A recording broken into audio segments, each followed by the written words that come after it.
it's time to start looking at this perpetual system under that LIFO. So we're still going to be looking at the worksheet that we have been using so far, but we are going to look at that last question on the worksheet, which is the LIFO question. So with LIFO, remember that is last in, first out. Again, we're going to be using the same information that we used on the last worksheet, remembering that those sales prices that you see on an item, those do not apply because those are only for our journal entry for sales. They're not for these costing that we're going to be doing under LIFO. Again, I'm using the same colors that I've been using throughout the video to represent these different amounts. Now what we have for LIFO, we do want to set it up the same way that we have everything else set up for that FIFO one, and that we will have the date, we will have our purchases, we will have our what we sell, and we will have our inventory. Now remember, we will take what we have in inventory, we will add purchases to that, and we will subtract anything that we sell from that. So this is that first deal where we have $100 at $10 in the beginning inventory. On January the 5th, we will make a purchase.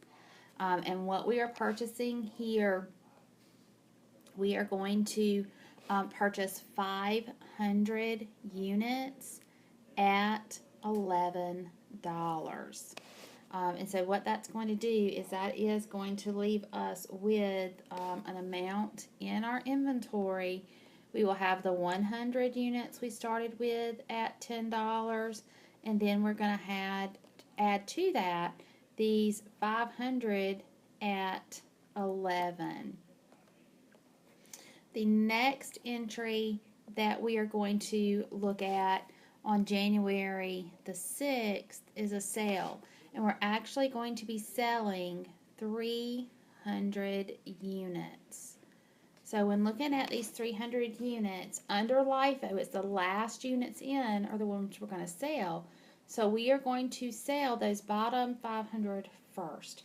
So in this particular case, what we're going to be looking at is we will have those 300 units will be at $11 that we have there.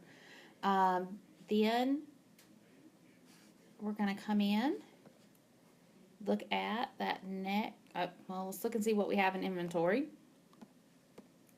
So we have those 100 at 10 are still there, but of those green units, we started with 500, we sold 300, so we only are going to have 200 at 11 left in our ending inventory numbers. We then move to January the 10th. And on January the 10th, we are going to purchase 200 units. So we're going to purchase 200 units at $12. And so what that's going to give us in our inventory is we have the 100 units at 10. We still have the 200 units at 11, and then we have these new units of 200 at 12, and that's what we have in that inventory there. We then will move to January 15th, and on January 15th we are actually going to be purchasing 100 units, and those are going to be 100 units at $13 a piece. So that would be added to our inventory. So we will go back to our inventory. We had 100 at 10. We will have 200 at 11.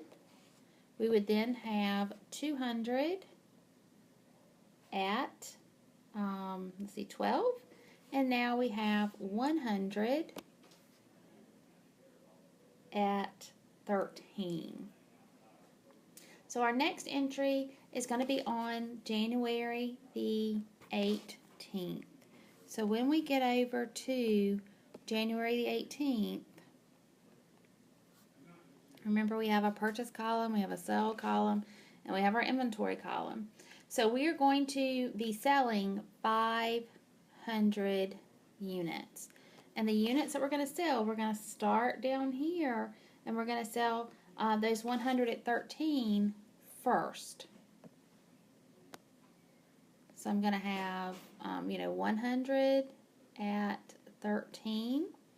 So I still have 400 that I need to sell. And so, these units are going to go second. And that's 200 at 12. So I'll come over. And we're going to do 200 at 12. Well, that's still only 300. So I still have 200 I need to sell. So let's look and see. The next ones that we will go to are going to be these 200 at 11. So if I go to the 200 at 11, I still have 200 I need to sell. So I'm going to sell the 200 at 11. And that gives me all 500 of the units that I wanted to sell. Now, what I have left, because I've sold all of these guys, I've sold all of these guys, I've sold all of these, so I only have 100 at 10 left. So my ending inventory is going to have the 100 at 10 amount.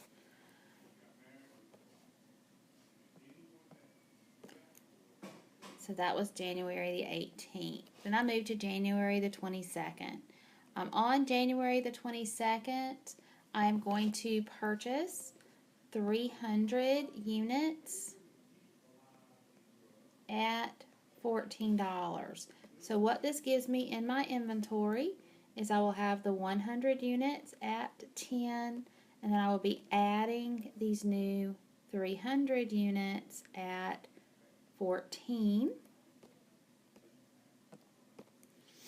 And so that would be what my inventory would be on January the 22nd. Then on January the 25th, I'm going to sell 200 units. Now I have to start with those last units, so the units I'm selling will be those black ones at 14.